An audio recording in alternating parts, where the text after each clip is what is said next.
now I understand, unlimited amount of vision for value creation is when I came up with these new ideas, no matter how many companies I owned, there was no room in the inn.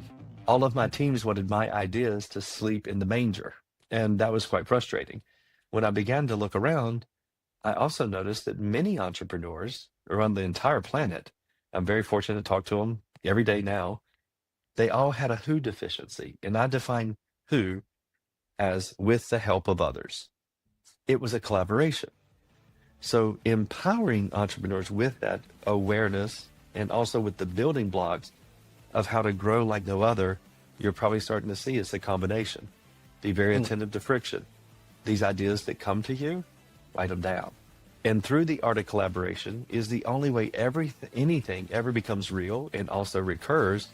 So now you have the building blocks to reach whatever level of success that you really want. Fastlane Founders and Legacy with Jason Barnard. Each week, Jason sits down with successful entrepreneurs, CEOs, and executives and get them to share how they mastered the delicate balance between rapid growth and enduring success in the business world. How can we quickly build a profitable business that stands the test of time and becomes our legacy? A legacy we're proud of. Fastlane Founders and Legacy with Jason Barnard. Hi everybody and welcome to another Fastlane Founders and Legacy. I'm Jason Barnard and I'm here with a quick hello and we're good to go. Welcome to the show, ChadTJenkins. Jason, it's a pleasure being with you. Absolutely delightful. We're going to be talking about collaboration in business and growing. And we've got a VCR framework and one with zero in it. Just add a zero. Oh, I'd like to add a zero to our revenue. And I think that's probably the point. But we'll get to that in a moment. Before we jump into that, I always Google my guest's name. And here we have Chad, who's a baseball player. This is a super duper big problem that people don't really realize. When you share your name with somebody famous, you kind of get lost in the Google results. So I added a T. Yes, sir. And I got you. And you look lovely there with your 2 books. Then I thought, let's look at Google AI mode that's come out, which is the AI summarizing the search results. And then we get the baseball player and you. And that's where the future is. Rather than just showing just you or just the baseball player, we get a choice and we get a description of both. ChatGPT seems to really like you because it doesn't even mention the baseball player. How does that feel? Who likes baseball anyway? You're in Toronto, yeah, but you're American. Is that correct? That is correct. I'm in southeast of the U.S., but I spent a good bit of time in Toronto and a couple other cities. Brilliant. Wonderful. Well, welcome to the show. I hope you have found the beginning interesting, and I'm sure I'm going to find the rest interesting. Yes.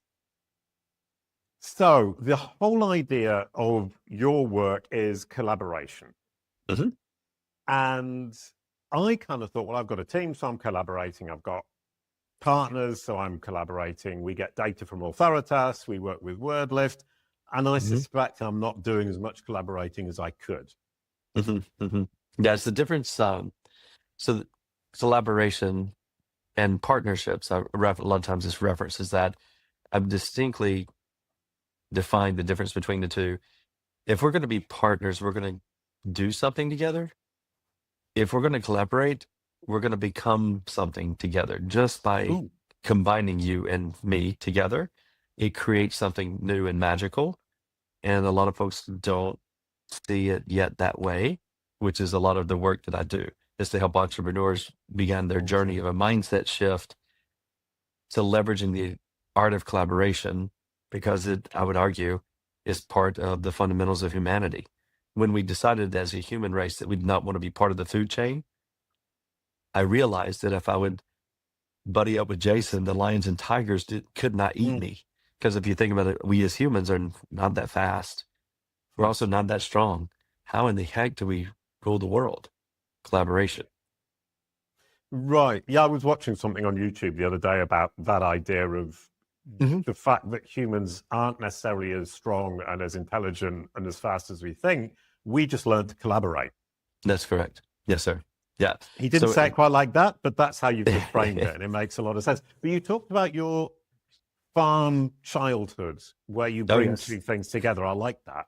Yeah. So, and I really line this out in that JustAddAZero book, but at around 8 years old, which is just after you exit theta state, like as you're from a brainwave activity, so you become fully conscious. And I would argue that that is when we all receive what I classify as our constant question. This is a question that you apply to each and every environment and person that you interact with. But your question is different than mine. And later on, I'll share my question. But around 8, I can't recall if it was just school children that were sharing that their father made more than mine did, but something piqued my curiosity. And I probably came up with the number that I presumed that my father made, because of course it was more than anyone else in school. And I thought, how in the world am I ever going to make that? And then coinciding at this exact same time, I believe I got exposed to Manhattan from afar. To the credit, I didn't go to Manhattan until I was about 40 years old. I've probably been 50 times now. I've been a lot of places on the planet, but Manhattan wasn't one of them. But at 8 years old, I got exposed to it. And I remember being on the farm, putting up barbed wire fence or mowing pastures. And I continued to think, how in the heck am I ever going to get out of here? Because I'm not sure if you know about that in France, but in South Carolina, it gets quite hot and extremely humid. Mm. And if you're outside working all day, it's very much unpleasant. So I wanted out of there. And I felt at the time that I had nothing. I mean, I was 8 years old. It was completely not true. And it seemed like there was someone turned the lights on, and I began to see the world, I would argue, in its most authentic expression. So things, I see what they can be used for, not what somebody labels them as. And Wow. I'm curious to do so because the driven curiosity is how can I combine them to create something new and unique? And I've been doing that since I was about 8 years old. Turns out it pays pretty well. Yeah. Well, I mean, it's two things there. Number one is I was brought up on a farm as well, but in the Yes. north of England, and I had exactly the same thought. How am I going to get out of here? I got to get out of here. Yes. My answer was very different to yours, but that's a different question. And the second is that by combining two different things, you've ended up creating, you said 50 companies. So, Yes, sir. number one, it's you have a new idea using two things that exist, Mhm. using them for a different outcome. So, the new idea is two existing things used for something new. So, it's kind of a new idea, but kind of not. Is that fair? Yeah, to complement, where did these ideas come from? I recognized along the way, this is after quite a few businesses, because when you start that young, it's not like you worked in an industry for 10 years, figured out a better mousetrap, took a leap of faith and created your own company. I didn't have that luxury. I started pretty early, as we talked about. But what I am drawn to and what I realize is picking up on friction. And I really outlined 3 different types of friction in a book that I launched maybe even last year. Friction Fuel is the book's name. And in that particular book, I talk about the 3 types of friction. One, just like you pull up to a petrol station or a gas station in the US, you have regular friction. Sorry, I'm just showing to the people who are listening to the audio, there was a slight pause from Chad because he was surprised because I just brought up the Google search result for him and it shows both his book, JustAddAZero, and his Friction Fuel book. And I was just suddenly curious if I'd remembered correct. Yeah. Thank you for doing that. Carry on. So in Friction Fuel, I talk about the 3 types of friction that I'm very keenly aware of. And the first type is very normal. It's regular friction, just like at a regular gas station. So the cheap gas, that's a friction that you are going to respond to. You ran out of money. Your sales guy just left. Interest rates just doubled. Things of this nature, you don't have any control over. You have to react. There's a train coming, and if you don't get off the track, you're going to get ran over. You tend to respond pretty quickly. The next type of friction is just similar to that gas station. It's called plus friction or mid-grade. That empowers you to outpace the competition by many-fold if you would simply create a system that lets you capture it when you receive it, you change your product or service, and whoever buys your product or service continues to pay you money. A lot of times, those are masked as complaints, as a conventional reference. And then the friction that I get really excited about is I classify it as premium friction. That's the type of friction no one is having an immediate behavioral response to, but perhaps you would solve for that friction. Once you validate depth of market, you're the only game in town. You get to grow like no one else because you're solving something no one had really picked up on yet. And now you're the only game in town. You have no competition. Which, sorry, that really sparks my interest, because that Mhm. third one, it's a real struggle to sell something to somebody they don't know they need. Correct. How do you solve that problem? First, you validate depth of market. So when I talked about being able to pick up on the friction, that no one's having an immediate behavioral reaction, they're not complaining. Yeah. But in your research and your awareness, I would argue is awareness, you're recognizing patterns where this could be better. I would dare say everyone who's listening to this currently, they've had an idea of how something could be better. And sometimes it's not because somebody complained. So we were talking about a problem that people don't know they have. There's no friction, but if there's depth of market, there isn't a problem as long as you can educate people. That is correct. And the education is just the positioning of the value creation. So two things exist already, and you're combining them to create new and argue sometimes magical value creation. But you're doing that based upon your awareness of something could be better. So oftentimes, a lot of us go throughout our day recognizing these things, but we don't take any action. And the reason that we don't take action, most oftentimes, and I'll speak specifically about entrepreneurs, is because I've recognized, hence the reason of what I do today, that the validating depth of market around this concept was unanimous. All entrepreneurs have a who deficiency. So that was a friction that not only did I become aware of, I also lived it. And you mentioned earlier in our conversation the amount of organizations that I'd started. Well, I started using that exact framework. And I called the framework Remove the Film, which it talks about, of course, in both of those books, both JustAddAZero and also Friction Fuel. So film, just like you would have a brand new iPhone or maybe a new car, and the GPS screen has a film over it, or perhaps a new TV. And the screen looks nice because it is brand new, but when you remove the film, you're like, wow, that's a lot better. That's the way I see existing industries, and specifically other entrepreneurs' businesses. But the friction that I recognize in creating those businesses and also having an unlimited, now I understand, unlimited amount of vision for value creation is when I came up with these new ideas, no matter how many companies I owned, there was no room in the inn. All of my teams wanted my ideas to sleep in the manger. And that was quite frustrating. When I began to look around, I also noticed that many entrepreneurs around the entire planet, I'm very fortunate to talk to them every day now, they all had a who deficiency. And I define who as with the help of others. Right. So that led me to confirming that, which is conversating with, I mentioned I talked to lots of entrepreneurs around the world, and it was unanimous. Every one of them had more ideas than they were taking action upon. And I further dug deeper to say, okay, I think I'm also recognizing another pattern.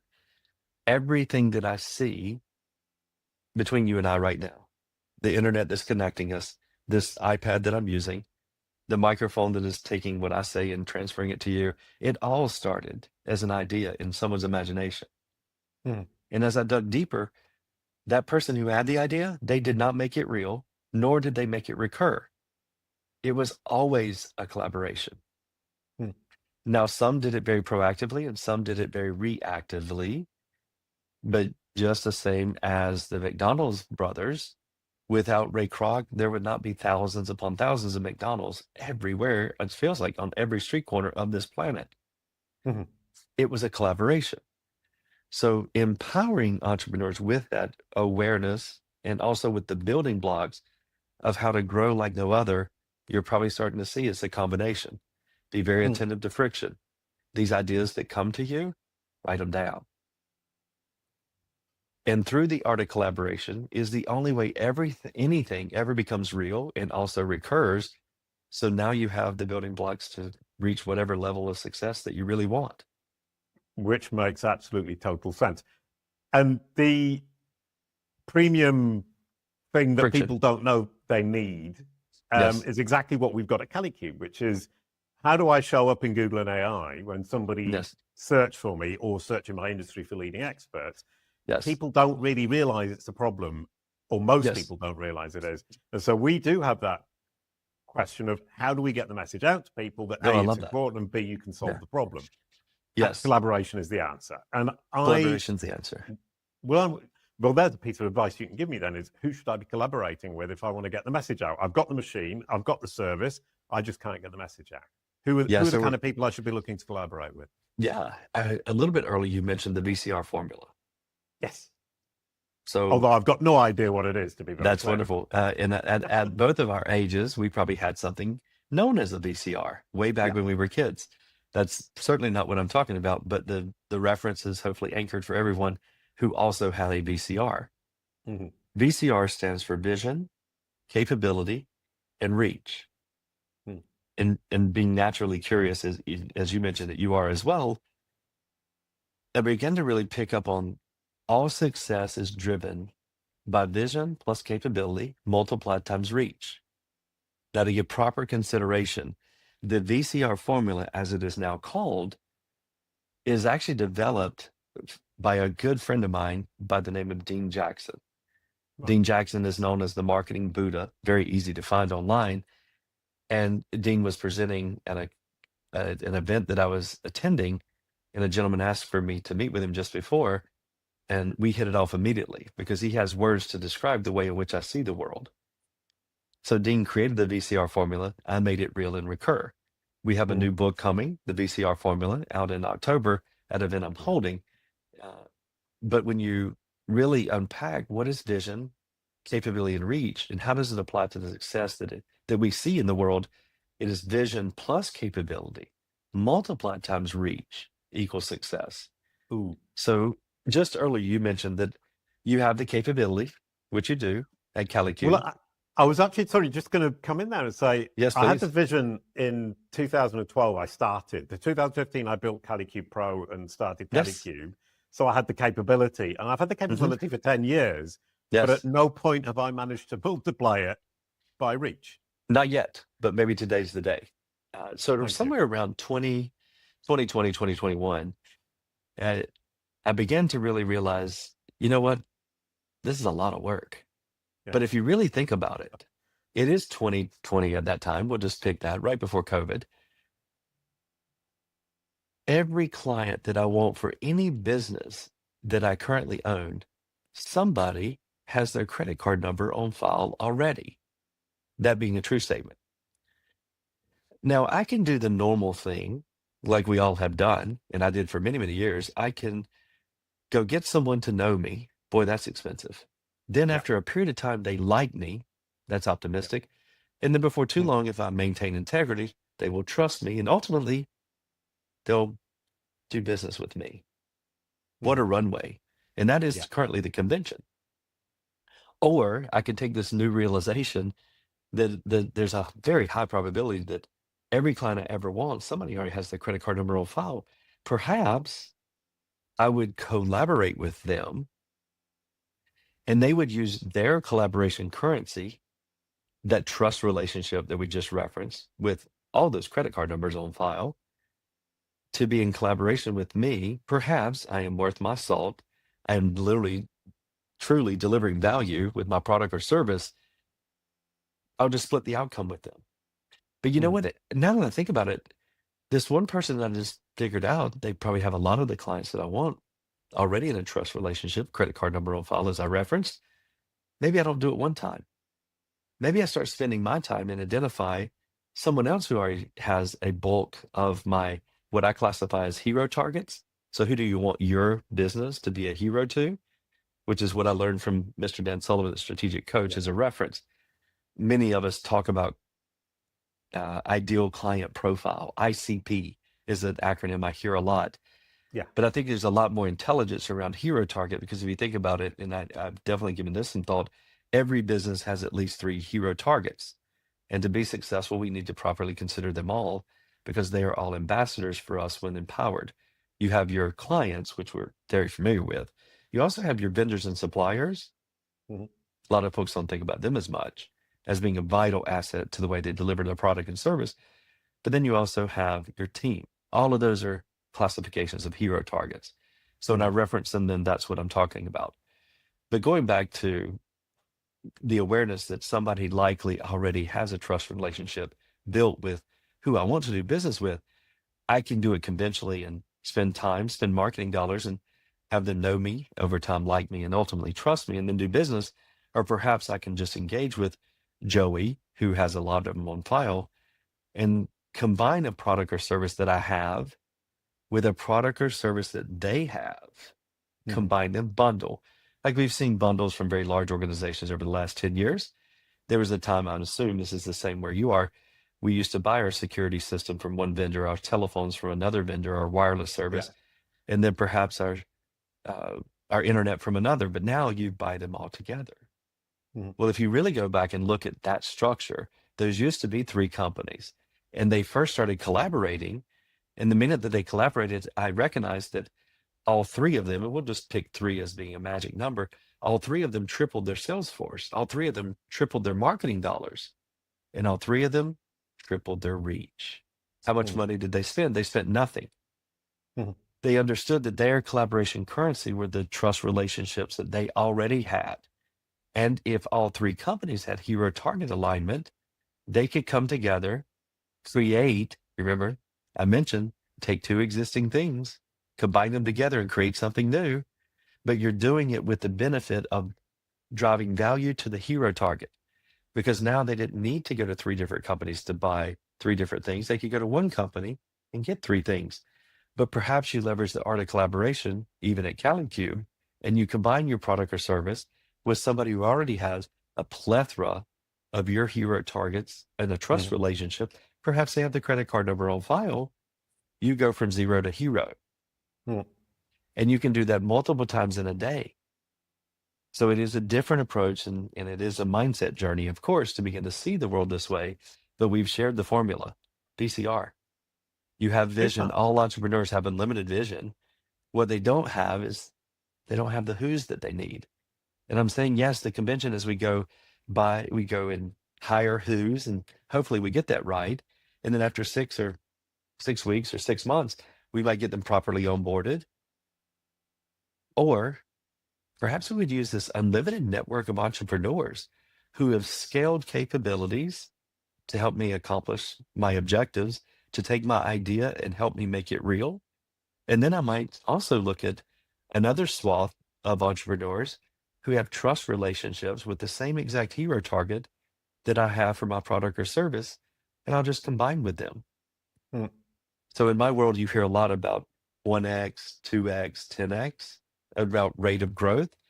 And a very good friend of mine, I mentioned Mr. Dan Sullivan, and Ben Hardy launched a book, 10x is easier than 2x. They're wildly successful. That's a very good indication to we're all not thinking big enough, which was the drive of me writing Just Add a Zero. The only reason we're not doing that now is because we don't have the building blocks to make it true. And what I've shared today is a lot of those to help you catapult your growth and your success by some, I would argue, very authentic and natural fundamentals. Yeah, which is absolutely brilliant. So it's great advice. And when you talk about VCR, brilliant. That really makes sense. We're missing the R, and I know where to go now and what to do. And I really love the who aspect, purely because I will always remember it, because now I have a cartoon elephant in my head with a little flower in its trunk. Horton Here's a Who. Thank you so much, Chad. You've made my day, because Horton Here's a Who is now completely stuck in my head. Just stuck Thank forever. you, everyone, for watching. That was brilliant. And you get the outro song. Awesome. Goodbye to end the show. Thank you, Chad. Awesome. Thank you very much, Jason. Brilliant, Chad. Thank you. Your corporate and personal brands are what Google and AI say they are. We can give you back control. CaliCube.